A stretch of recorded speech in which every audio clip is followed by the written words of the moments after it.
সমস্যা নেই, আমরা দেখা করছি।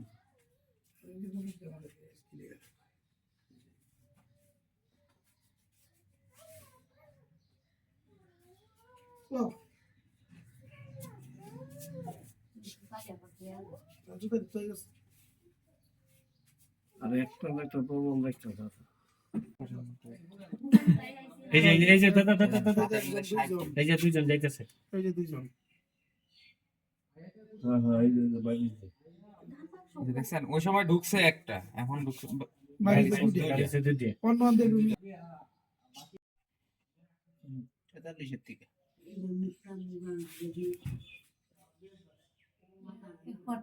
এটার দাম আছে না।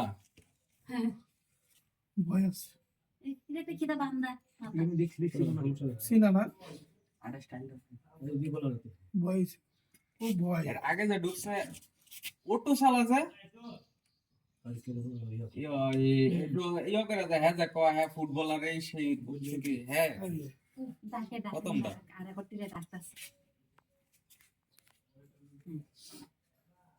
আরো আছে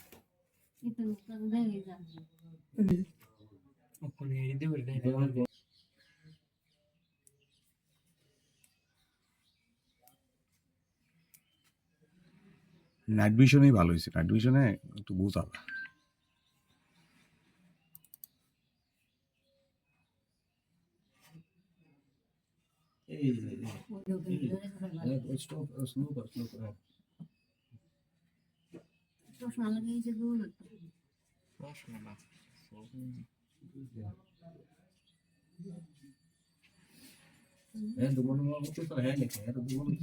দেখার মতোই লাগে।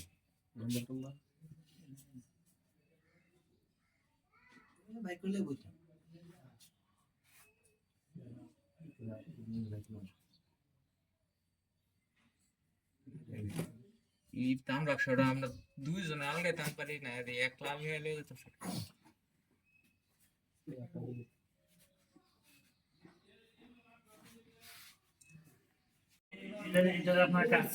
কি দিয়ে কাটছে এটা বোঝা যায় কি কি দেখাচ্ছে এটা তো বলা যাইতেছে না। আচ্ছা আচ্ছা আচ্ছা এমনি থেকে বুঝি না, এমনি থেকে আপনি হেক্সুদা কাটছে মনে হচ্ছে, মনে হয় এই ধরনের কোনো মেশিন টেশিন এই ধরনের নিয়ে আসছে নাকি। আচ্ছা আচ্ছা হ্যাঁ এটা দেখাচ্ছে, বুঝছেন এগুলা এটা আমরা কইতেছিল, এটাই ভাবে ছিল কইতা, বুঝছেন এটাই ভাবে কইরা ছিল।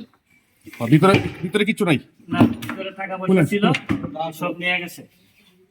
তাহলে ভিতরে কিছু নাই। হ্যাঁ ভিতরে কিছু রাখা নাই, এগুলো সব নিয়ে গেছে।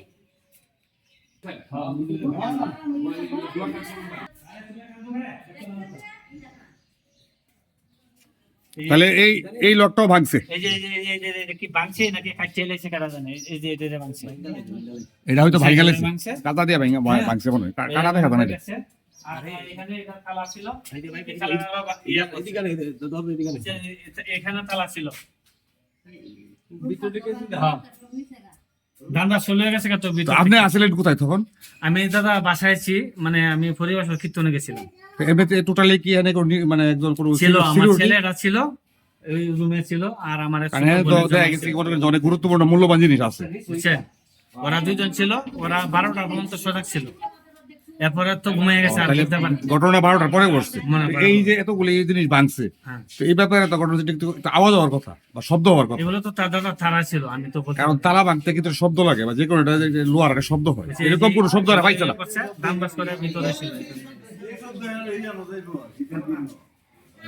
তাহলে আপনি ছিলেন না মন্দির থেকে, তোমার গলা থেকে ইয়েতে ছিল, আবার এগুলো নিয়ে গেছে। এটা মানে এই সোনার চেইনটা ছিল, চেন না তুলসী ছিল, এটার ভিতরে চুর ঢুকছে। হ্যাঁ হ্যাঁ ভিতরে চুর ঢুকে আপনার চেন টেন যা আছে মোটামুটি যে মানে জিনিসপত্র ছিল এগুলো নিয়ে গেছে। টাকা টাকা ক্যাশ এরকম? না টাকা নেই, এটা মিথ্যা কথা বললাম। আচ্ছা আচ্ছা আচ্ছা, তাহলে কি মানে এটার কেমন দাম হবে যেটা নিচ্ছে আপনি আনুমানিক? যেগুলো জিনিস আনুমানিক নিম্নে 25 থেকে 30-এর মতো হবে, 30,000-এর মতো। আর দেখলাম তো সিসি ক্যামেরাতে পুরো ক্যাশ বাক্স লেগে গেছে। সব পুরো ক্যাশ ব্যাক। এটার ভিতরে তো কি টাকা টাকা আছে এটা কইতে পারেন না। টাকা ছিল, এটা কত ছিল এটা তো আর আমি বলতে পারবো আপনি না। তো অনেকদিন ধরে এটা খোলা হয় না, তাই না? অনেকদিন ধরে খোলা হয় না। আর এটা টাকা টাকা অবশ্যই অনেক যারা আছে অবশ্যই টাকা টাকা বাংলা পরে 20-30,000 40,000 টাকার মতো হয়। পাওয়া যায়। তো এটার ভিতরে মূলত এটার ভিতরে একটা ভালো অঙ্কের টাকা ছিল। ভালো অঙ্কের টাকা এটা ছিল। আর কি। এই সেই চুরির যে কোটা, এই কোটা দিয়ে আপনার ওই যে ওনারা আপনার এই চোর চোর আপনার সিসি ক্যামেরাটাকে নিচে নামাই দেয়, এবং এই সিসি ক্যামেরা যখন এদের কোনো ইয়ে করতে না পারে তখন তারা চুরি করার প্রক্রিয়া শুরু করে। এখানে একটা ক্যাশ বাক্স ছিল অনেক বড়, এই ক্যাশ বাক্সটি ওনারা নিয়ে যায় প্রায় 40 থেকে 50,000 টাকার মতো এই ক্যাশ বাক্সে ছিল বলে ধারণা করা হচ্ছে। এই মন্দিরে থাকা যে পূজারী বা এখানে যে ঠাকুর বলে উনি, আর এটা হচ্ছে দ্বিতীয় ক্যাশ বাক্স, এটাও অত্যন্ত মজবুত ছিল, এই তালাটা ভেঙে তারা নিয়ে যায়। তো চোর সিসি ক্যামেরাতে দেখা যায় কিন্তু এটা অদৃশ্য, এটা বোঝা যাচ্ছে না চোরের যে চেহারা, যারা চিনতে পারে হয়তো চোরকে চিনতে পারে। যে ক্যাশ বাক্সটি নিয়ে যাওয়া হয়েছিল এটি এই ঠিক এই জায়গা দিয়ে নেওয়া হয়েছিল। এটা পশ্চিম দিকের লোকনাথের যে পশ্চিম সাইডের যে অংশটা, এই অংশটা পুকুর পাড়ে এই সাইডটা দিয়েই আপনার এই ক্যাশ বাক্সগুলি চোর দুইজন চোর দেখলাম সিসি ক্যামেরাতে এই দিকে নিয়ে যা। তোমরা কি রাত্রে থাকা অবস্থায় মানে কটার দিকে এরকম ধারণা তোমরা ধারণা করতে পারতেছো? বাসা থেকে খাওয়া দাওয়া করে আসছি। আমরা কালকে রাত্রে বাসার থেকে আসি সময় প্রায় 11টা বাজে। আমরা ঘুমাইছি সময় 12টা 25 বাজে, সময় আমরা আশ-টস পাইছি। এটা হয়ে যদি তাই আমার মনে হয় 2টার পরে। তাহলে এমনিতে কোনো শব্দ বা কোনো পাওয়া গেছে না? না না, আমরা কোনো শব্দ এখানে তো এরা দেখলাম যে সিসি ক্যামেরাতে দুইজন চোর এটার ভিতরে ঢুকছে, ওই দিক দিয়ে ব্যাক সাইড দিয়ে দুই কেন ইয়া বানছে কি জানি তোমাদের এই দান বাক্স বানছে, বড় যে দান বাক্সটা হ্যাঁ হ্যাঁ হ্যাঁ ওই যারা নিয়ে গেছে কান্দ করে।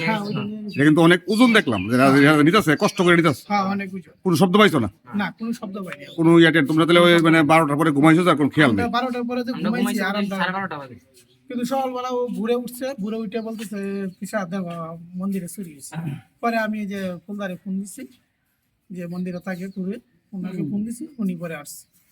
আইসা এই অবস্থা। তাহলে তোমরা মূলত কোনো মানে মানে আওয়াজ শব্দ পাইছো না? না না, আমরা কোনো শব্দ পাইনি। আমরা এই মুহূর্তে কথা বলবো মন্দিরের স্থানীয় কিছু লোকজনের সাথে। আজকে যে চুরিটি হয়েছে অত্যন্ত দুঃখজনক, অত্যন্ত পুরনো এই মন্দির, এখানে পূজা এবং বিভিন্ন উৎসব এবং বিয়ে শাদী এই মন্দিরে হয়ে থাকে। এটা পশ্চিমপাড়া পঞ্চবটি, অত্যন্ত পুরনো এই মন্দির। আমাদের সাথে রয়েছেন আমাদের চন্দন দেব রায়।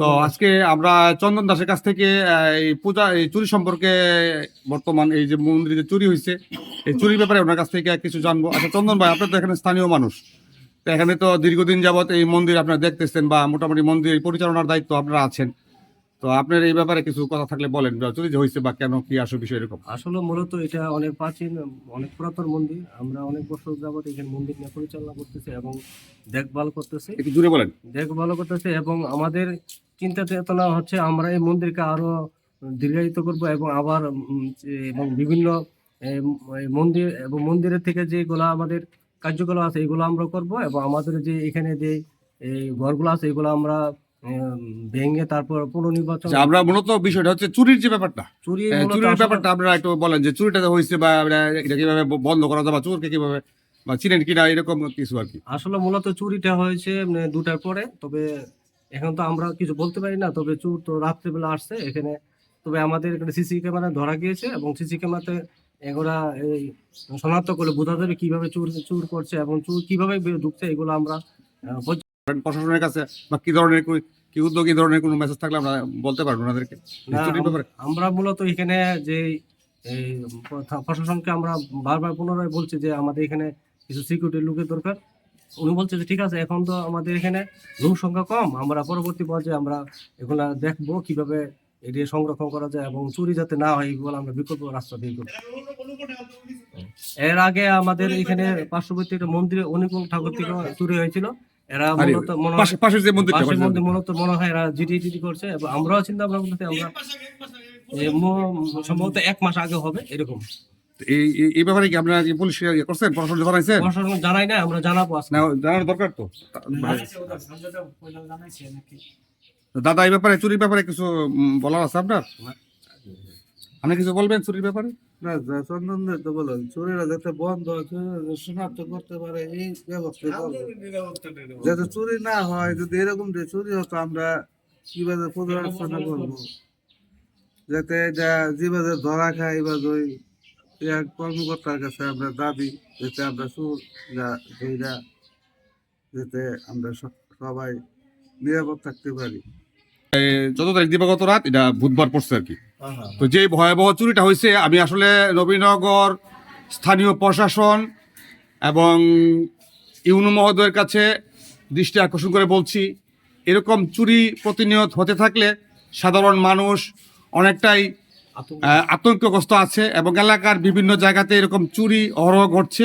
তাই আমি নবীনগর থানা প্রশাসন থেকে শুরু করে ইউনু মহোদয়ের কাছে আমার জোর দাবি, অতি নিকট এই চোরদের শনাক্ত করে এই মন্দিরের যে ক্যাশ বাক্স উদ্ধার করার জন্যে এবং আগামীতে যাতে এই ধরনের চুরি ঘটনা না ঘটে, তাই প্রশাসনের দৃষ্টি আকর্ষণ করছি। আপনারা অবশ্যই এই দিকে একটু খেয়াল দিবেন, কারণ সাধারণ মানুষ এখানে বিয়ে থেকে শুরু করে বিভিন্ন পূজা উৎসব এবং কীর্তন এবং তাদের যে ধর্মীয় অনুষ্ঠান এখানে তারা পরিচালনা করে এবং তাদের একটা বিশ্বাসের এবং আস্থার এই জায়গাটিকে অবশ্যই এবং সুন্দর এবং ভালো রাখতে হলে অবশ্যই আপনাদের এই দৃষ্টি রাখতে হবে। তো আমি আপনাদের সবার দৃষ্টি আকর্ষণ করে আজকের মতো এখান থেকে বিদায় নিচ্ছি। আমি মজিবুর রহমান শামীম, নবীনগর পঞ্চবটি থেকে আজকের মতো এখানে বিদায় নিচ্ছি। আপনারা ভালো থাকবেন। আল্লাহ হাফেজ।